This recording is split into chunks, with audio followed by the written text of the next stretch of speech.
नमस्कार, मैं हूं नवजोत। धर्म में आज हम बात करेंगे एक ऐसे मंदिर की जहां ताला चढ़ाइए और पा लीजिए मां से मनचाहा वरदान। मां कभी अपने भक्तों को निराश नहीं करती हैं। जी हां, यह चमत्कार होता है वाराणसी के बंदी देवी मंदिर में, जहां चढ़ाया जाता है ताले का प्रसाद। कहते हैं ताला चढ़ाने के 1.5 महीने के भीतर भक्तों की झोली भर जाती है। ताले का प्रसाद, जाग उठेगा सोया भाग्य, फांसी का फंदा, मिल जाएगा कारागार से छुटकारा, 41 दिन की पूजा, खोल देंगी मां अपना खजाना।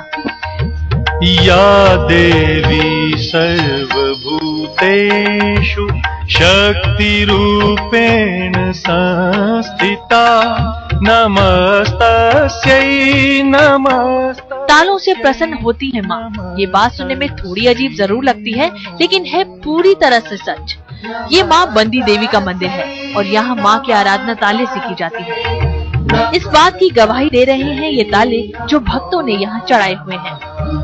या देवी वाराणसी के दशाश्वमेध घाट पर बना हुआ है मां बंदी देवी का मंदिर। मां को कारागार की देवी भी कहा जाता है, क्योंकि चाहे कैसी भी सजा हो या फिर कोई हो बंधन, यहाँ आकर मां की पूजा करने से मिल जाती है भक्तों को राहत। ताले को बंधन से जोड़कर देखा जाता है और मां के दरबार में ताला चढ़ाने से मां इस बंधन को अपने हाथों से खोल देती है।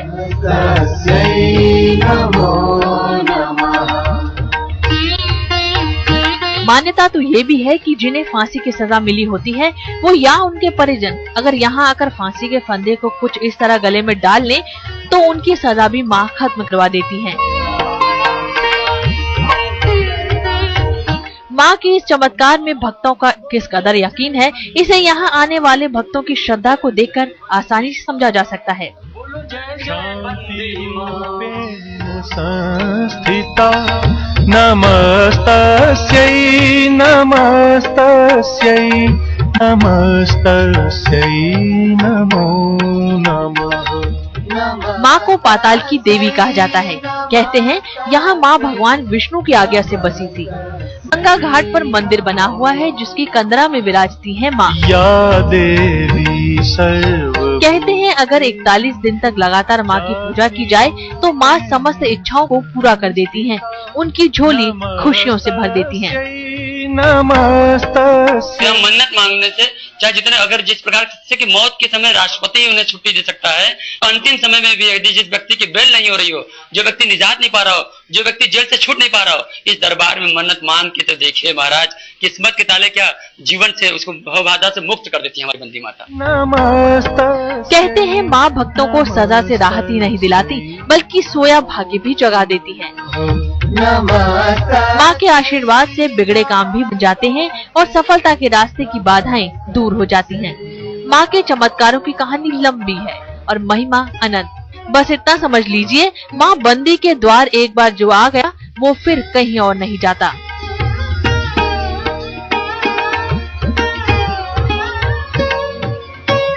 वाराणसी से गरुण मिश्रा के साथ आज तक ब्यूरो।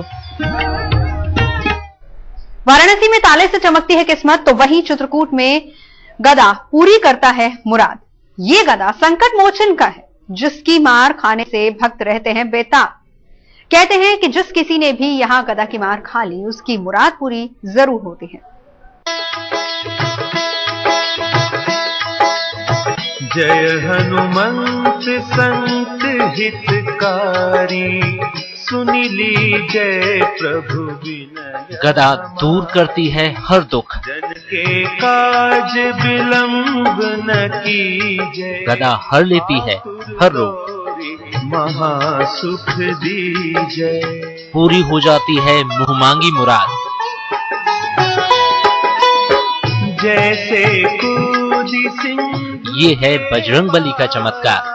सुरसा बदन पैठी बिस्तारा, जो चित्रकूट में करते हैं डंडा सरकार नाम से राज। मारे हुलात गई सुरलोका, ये चमत्कार की वो कहानी है जिस पर यकीन करने के लिए बनना पड़ता है इसका गवाह। यहाँ कलयुग में भक्तों का कल्याण करने की जिम्मेदारी सीता माँ ने हनुमान को दी और इसी कर्तव्य का पालन करने के लिए हनुमान धरते रहते हैं अनूठे रूप और दिखाते हैं चमत्कार। चित्रकूट में हनुमान अपने भक्तों को बिल्कुल अनोखे तरीके से वरदान देते हैं। यहाँ भगवान के हाथों से नहीं, उनकी गदा से निकलता है आशीर्वाद, जिसे पाने के लिए भक्त खुद ब खुद सिर झुका लेते हैं और खुशी खुशी ग्रहण करते हैं संकट मोचन का प्रसाद। महाबली की बोलो सदा जयकार, पवन सुत महाबली की। ये मान्यता है कि जिस पर गदा की मार पड़ गई उसके कष्ट खत्म होते देर नहीं लगती, चाहे कोई बीमारी हो या फिर कोई तकलीफ। हनुमान की गदा के स्पर्श मात्र से सब हो जाता है छूमंतर। चित्रकूट के कामदगिरी पर्वत की गोद में बसे हनुमान मंदिर में हर रोज सुबह होते ही भक्तों का हुजूम उमड़ पड़ता है। ये मान्यता है कि सुबह के समय यहाँ हनुमान स्वयं उपस्थित रहकर भक्तों के दुख दर्द दूर करते हैं। भगवान श्री हनुमान जी ने यहाँ साक्षात दर्शन देके एक गदा जो है दी है। उस गदा के आशीर्वाद से जो मनुष्य यहाँ उस गदा का आशीर्वाद प्राप्त करते हैं, उनके रोग दोष दुख दालिद सब दूर हो जाते हैं। इसीलिए मैं भी यहाँ पे आया हुआ हूँ। हनुमान राम के ऐसे भक्त हैं जो राम से मुलाकात होने के बाद एक पल के लिए भी उनसे जुदा नहीं थे। यही वजह है कि जब माँ सीता ने उनसे चित्रकूट में रहकर भक्तों का कल्याण करने के लिए कहा तो वो राम और लक्ष्मण के साथ यहाँ हमेशा के लिए बस गए। इस बात की गवाही अंजनी पुत्र की ये मूर्त देती है, जिसके अगल बगल में श्री राम और लक्ष्मण विराजते हैं।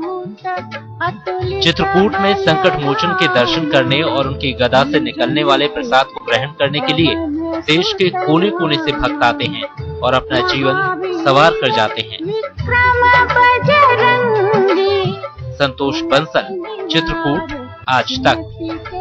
वाराणसी में बटुक भैरव नगाड़े पर थाप देने से ही हो जाते हैं प्रसन्न। कहते हैं यहाँ पर नगाड़े पर दी गई हर थाप के साथ बरसता है बटुक भैरव का आशीर्वाद।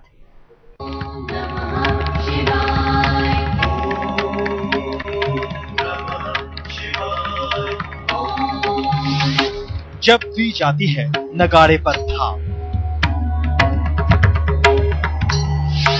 बाबा लगा देते हैं भक्तों का बेड़ा पार। हर थाप के संग बरसता है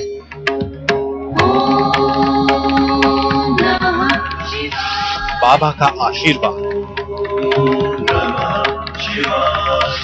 40 दिन में मिलता है मनचाहा वरदान।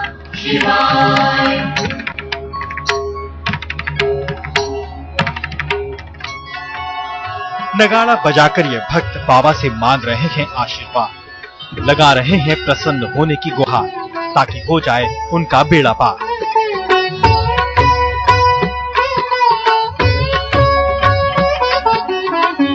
काशी के बटुक भैरव मंदिर में पूजा अर्चना के बाद भक्त इसी तरह से सुनाते हैं बाबा को अपनी फरियाद। कहते हैं ऐसा करने से बटुक भैरव जल्दी प्रसन्न हो जाते हैं। ओम नमः शिवाय, हर हर भोले नमः शिवाय।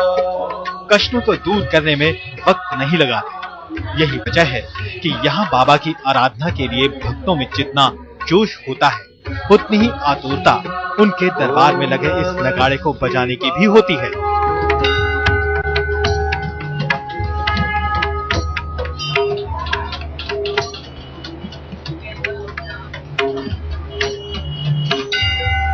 बटुक भैरव की शक्तियां अपरंपार है और उनके चमत्कारों की कहानी अनगिनत। कहते हैं कि बाबा महादेव के बाल रूप है और यही रहस्य है उनकी असीमित शक्तियों का। महादेव के बाल रूप के दर्शन बेहद दुर्लभ है। देवताओं ने भी उनका ये रूप बड़ी मुश्किल से देखा था। ओम तत्पुरुषाय विद्महे महादेवनाय धीमहि तन्नो रुद्र प्रचोदयात्। कहते हैं इस रूप में महादेव मां पार्वती के वजह से आए थे। कहानी कुछ ऐसी है कि जब मां से ब्याह करने के लिए शिव पर्वतराज हिमालय के द्वार पहुंचे तो उनके रूप और वेशभूषा को देख पार्वती भयभीत हो गईं। मां के डर को दूर करने के लिए बाबा तुरंत मनमोहक बाल रूप में आ गए। काशी का ये मंदिर तभी से उस दिन की निशानियों को समेटे बड़ी शान से खड़ा है और भक्तों पर आने वाली आपदा को दूर करता रहा है।